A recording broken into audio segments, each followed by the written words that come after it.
विश्वविद्यालय परिसर के खंडहरों के नीचे प्रयोगशाला में काल तूफान के बारे में ज्यादा कुछ नहीं कर सकता था, सिवाय इसके कि वह इसके गुजर जाने का इंतजार करे। आसपास की लड़ाई की कोई आवाज नहीं थी और ओथेलो की पूरी टीम काल द्वारा पराजित किए गए अधिपतियों के साथ आए सहयोगियों से लड़ने के बाद थक गई थी। ये तथ्य कि उसने विदेशी अधिपतियों को 4-4 से 1 करके रोका था, इससे पहले कि वे अलग हो जाते और काल पर हमला करने के लिए टूट पड़ते, वास्तव में प्रभावशाली था। लेकिन इसने उसकी टीम के सहनशक्ति के स्तर को प्रभावित किया था, भले ही उनमें से 5 पर अनंत बिजली सक्रिय थी। शहर के ऊपर दिन की अंतिम लड़ाई अभी भी जारी थी, लेकिन हत्या के प्रयास के रूप में नहीं, या शहर पर नियंत्रण के लिए नहीं। अधिपति अहमद एक पवन तत्वीय जादू के कंधों पर खड़ा था। अधिपति कैनिची का सामना कर रहा था, जिसका काला ड्रेक माउंट आलसी ढंग से अपने पंख फड़फड़ा रहा था, जगह पर मडरा रहा था। लेकिन वे दोनों अपनी पार्टी में तीसरे आगमन से सावधान थे। सज्जनों, आप घर जा सकते हैं, यह अवसर मेरा है, अभिमानी युवा अधिपति ने उपहास किया। आह रेजिनाल्ड, तुम्हें फिर से देखकर बहुत अच्छा लगा। क्या तुम्हें पता है कि तुम्हारे पूरे परिवार को एक नागा रानी ने मार डाला है, जो ये भी नहीं समझती कि वे क्या चाहते हैं? अधिपति कैनिची ने ताना मारा। युवा अधिपति ने उकसावे में न आने की पूरी कोशिश की। तुम मुझे मूर्खता के काम पर तूफान की आंख से बाहर नहीं निकलने दोगे। रेजिनाल्ड ने अपने चेहरे पर उबलती नफरत की तुलना में कहीं अधिक शांत स्वर में उत्तर दिया। अधिपति अहमद मुस्कुराया। वास्तव में वह झूठ नहीं बोल रहा है। ठीक है, शायद झूठ नहीं बोल रहा है। मुझे लगा कि उनकी तीनों आत्माएं कुछ ही सेकंड के अंतराल पर गायब हो गईं, और वे किसी पोर्टल के पास भी नहीं थीं। जब वे तीनों अपनी स्थिति के बीच विशाल तैरते हुए मैना क्रिस्टल को देख रहे थे, तो एक विराम आया। शहर में लड़ाई ने इसे बनाया था, मृतकों की आत्माओं के साथ जुड़ा हुआ था, और यह किसी भी जादूगर के लिए सबसे बड़े अवसरों में से एक था जिसे वह कभी भी देखने की उम्मीद कर सकता था। उनमें से प्रत्येक इसे पाने के लिए स्वेच्छा से मृत्यु तक लड़ने को तैयार था, और जहां तक वे बता सकते थे, ऐसा कोई भी नहीं था जो उन्हें इसके लिए चुनौती देने के लिए तैयार और सक्षम हो।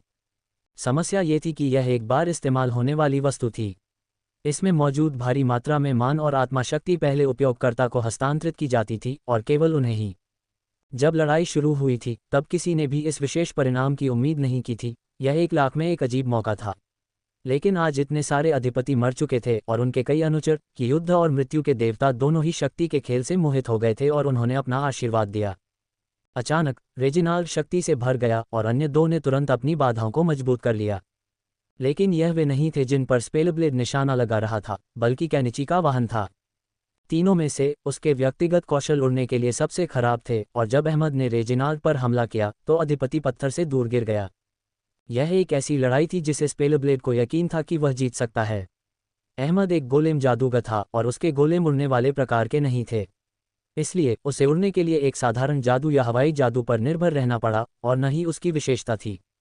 बिजली ने उसके कवच पर प्रहार किया, जिससे वह पीछे की ओर उछल गया, जबकि अहमद ने रेजिनाल्ड को मैना स्टोन से दूर भगाने का काम किया, जो अब लगभग बन चुका था। बदले में जादुई मिसाइलों की बौछार हुई, जिसका सामना कैटमैन के एक समान मंत्र से हुआ। 2 पीकोवलॉट क्षेत्र दमन मंत्रों ने टकराने पर उनके नीचे की जमीन को हिला दिया, जो हजारों संवर्ती गड़गड़ाहट की तरह लग रही थी। लेकिन मुकाबला बराबर नहीं था। जब ये खत्म हुआ, तो रेजिनाल्ड ने विजयी हंसी दी, जबकि अहमद ने खून थूका और खून बहने से रोकने के लिए अपने दाहिने कंधे पर एक बड़ा घाव पकड़ लिया। तुम्हारी किस्मत के लिए खेद है। शायद अगली बार, जानवर, उसने चिल्लाया, पत्थर से कुछ मीटर की दूरी पर जैसे ही यह इस दुनिया में जम गया। फिर अहमद मुस्कुराया। हाँ, शायद तुम्हारे अगले जन्म में। नियाल, मुझे तुम्हारी हवा में जरूरत है। मकड़ी लाओ। बिजली गिरने के बीच मंद रोशनी में दोनों हत्यारे प्रकट हुए, इससे पहले कि वे दोनों मूर्त हो जाएं। रेजिनाल्ड घबरा गया। उसने मन स्टोन की ओर हाथ बढ़ाया, लेकिन देखा कि उसका हाथ जमीन की ओर गिर रहा है। उसकी पीठ में चुभने वाला दर्द हुआ, और गोल्डन ड्रैगन नेशन के मुख्य हत्यारे का काला मुखौटा उसके सामने प्रकट हुआ। बहुत धीमा, नील ने डांटा, क्योंकि वह आसमान से गिरने लगा था। एक बार जब वह अपने प्रतिद्वंद्वी की कमर के नीचे था, तो उसने वाइब्रेटिंग ब्लेड का उपयोग करके सीधे ऊपर हमला किया, ताकि यह रे को न लगे, जिसने संतुलन के लिए जादूगर के पैरों में छुरा घोंपा था। रेजिनाल्ड का उड़ान मंत्र विफल हो गया, क्योंकि उसके शरीर से प्राण निकल गए, और नील ने रे के मकड़ी के रूप को पकड़ लिया। उन्नत छाया कदम उन दोनों को रे के सुइट के बाहर आंगन में ले गया, और दोनों अपने मूर्त रूप में लौट आए, बारिश को पीछे छोड़ते हुए महल की सापेक्ष सुरक्षा में प्रवेश किया।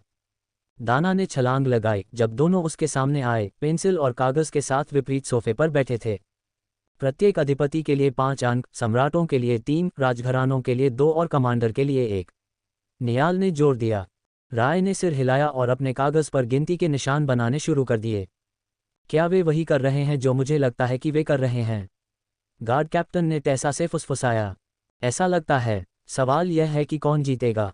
एक सम्राट के लिए 3 अंक शुद्ध मात्रा आसानी से इस गिनती को बदल सकती है। युद्ध पादरी ने समझाया। इस प्रतियोगिता के परिणाम को बदलने के लिए अधिकांश लड़ाइयों में पर्याप्त अधिपति नहीं थे। महल के नक्शे के साथ कमरे दर कमरे गिनती करने के 20 मिनट के बाद वे आखिरकार समाप्त हो गए। पृष्ठों को उनके तटस्थ मध्यस्थ के रूप में टेसा को सौंप दिया गया, क्योंकि वह उनके गणित की पुष्टि करेगी और सुनिश्चित करेगी कि वे दोनों एक ही कमरे में बिना किसी अच्छे कारण के हत्याओं की गिनती न करें। अंतिम स्कोर आ चुका है और सत्यापित हो चुका है। फैसला यह है कि राय सुपाठ्य हत्याओं की गिनती रखने में बहुत खराब है। आप इस प्रतियोगिता के लिए मिलीलीटर में हत्याओं को नहीं माप सकते। बड़े लोगों को अधिक नहीं गिना जाता, केवल शक्तिशाली लोगों को गिना जाता है। हालांकि कुछ पुनर्गणना के बाद हमारे पास राय के लिए कुल 1804 अंक हैं, और एक पोर्टल के माध्यम से एक विस्फोटक उपकरण की बदौलत निर्णायक जीत के साथ अधिपति नियाल ने 1912 अंक बनाए हैं। राय ने आह भरी और अपना सिर हिलाया। वह पोर्टल एक भाग्यशाली खोज थी, लेकिन मैंने आज एक मूल्यवान सबक सीखा। मुझे अपने मानव रूप की गति पर काम करने की ज़रूरत है। केवल 2 पैरों पर महल के चारों ओर घूमने में बहुत समय लगता है। जबकि युद्ध समाप्त होता दिखाई दे रहा था, वेनमाउथ में अराजकता अभी भी समाप्त नहीं हुई थी। शहर का 2/3 हिस्सा क्षतिग्रस्त या नष्ट हो चुका था, महल के बड़े हिस्से मलबे में तब्दील हो चुके थे, और विश्वविद्यालय परिसर ढह गया था, जिसमें अज्ञात संख्या में छात्र और कर्मचारी फंस गए थे। लेकिन काल और उसके साथी के लिए ये सबसे बड़ी चिंता नहीं थी। जैसे जैसे तूफान कम होने लगा, ऊपर शक्ति का एहसास बढ़ रहा था, और कम से कम आधा दर्जन टोटेम रैंक के शक्तिशाली लोगों की आभा ने शहर को घेर लिया था, जबकि कुछ और शक्तिशाली ऊपर उड़ रहा था। उनका सबसे अच्छा अनुमान ये था कि यहाँ जो कुछ भी हुआ था, उसने मिथिक रैंक ब्लैक ड्रैगन का ध्यान आकर्षित किया था, जिसके पास महाद्वीप के पर्यवेक्षक की अनौपचारिक उपाधि थी। काल और नियाल को इस बात का सामान्य अंदाजा था कि क्या हुआ था, क्योंकि राय और नियाल लड़ाई में अहमद की सहायता करने गए थे। लेकिन तूफान जमीन से निरीक्षण करने के किसी भी प्रयास में बाधा डाल रहा था। ऐसा कोई तरीका नहीं था जिससे वे वेनमाउथ के ऊपर आकाश में होने वाली घटनाओं की स्मारकीय प्रकृति का अनुमान लगा सकते थे। अधिपति अहमद अपनी बुलाहट के कंधों पर खड़े होकर शक्ति से भर गया। उसकी पीठ गहरी झुकी हुई थी, जो मिथिक ड्रैगन का स्वागत कर रही थी, लेकिन उसका ध्यान पूरी तरह से उसके शरीर के अंदर हो रही प्रक्रिया पर था। एक बार जब मजबूत चुनौती देने वाले आ गए, तो उसने तुरंत तूफान के मनकोर का इस्तेमाल किया। एक छूटा हुआ अवसर बेकार था, लेकिन एकत्रित टोटेम के लिए मनकोर लगभग उतना ही मूल्यवान था जितना कि वह उसके लिए था। आज आपको काफी अवसर मिला है, ड्रैगन ने धीरे धीरे बोलते हुए कहा। मानव भाषा उसके ड्रैकोनिक रूप से अपरिचित और कठिन थी। वास्तव में, मिथिक लॉर्ड, अहमद ने सहमति व्यक्त की। ड्रैगन की निष्क्रिय नज़र एक फीकी मुस्कान में बदल गई। शायद अब से हमें गोल्डन ड्रैगन राष्ट्र को सबसे बड़ा मानव राष्ट्र नहीं कहना चाहिए, बल्कि उत्तरी बीस्टिकिन क्षेत्र कहना चाहिए, इसने सुझाव दिया। अहमद ने अपना सिर हिलाया। तुम मेरी चापलूसी कर रहे हो। आर्चबिशप अभी भी राष्ट्र के नेता हैं। मिथिक ड्रैगन ने मनोरंजन में नागभान से कुड़ी। कितने समय तक? 1 साल, ज्यादा से ज्यादा 2 साल। लॉर्ड नेचेट महीनों से उस पर निगरानी रख रहे हैं। अगर वह उम्मीद से पहले चले गए तो वे कदम उठाने के लिए तैयार हैं।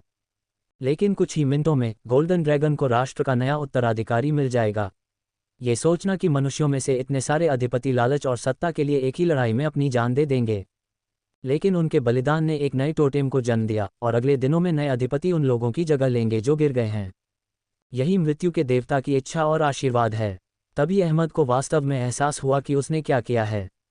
उसने सबसे बड़ी शक्तियां हासिल करने का मौका लिया था और खुद को कगार से आगे बढ़ाकर टोटेम दायरे में पहुंचा दिया था। पहले से ही टोटेमिक आशीर्वाद उसकी हड्डियों में बस रहा था, और उसकी शक्ति आसमान छू रही थी, क्योंकि उसका जादू और उसकी आत्मा नए तरीकों से दुनिया के साथ विलीन हो रही थी। लेकिन शक्ति एक कीमत के साथ आई थी। गोल्डन ड्रैगन राष्ट्र में केवल एक और टोटेम था, और वह जल्द ही अपनी मृत्युशैया पर होगा, जिससे अहमद डिफ़ॉल्ट रूप से देश का नेता बन जाएगा। निश्चित रूप से वह युवा सम्राट अब उस पर हंस रहा था। हर किसी ने मान लिया था कि शीर्ष पर उसका खगोलीय उदय महाद्वीप पर अगले टोटेम रैंक पावरहाउस को चिन्हित करेगा, लेकिन इसके बजाय वह अपने पहले स्वीट में आराम से था, जबकि अहमद यहाँ था, अपने स्वयं के कार्यों के निहितार्थों को पचाने की कोशिश कर रहा था।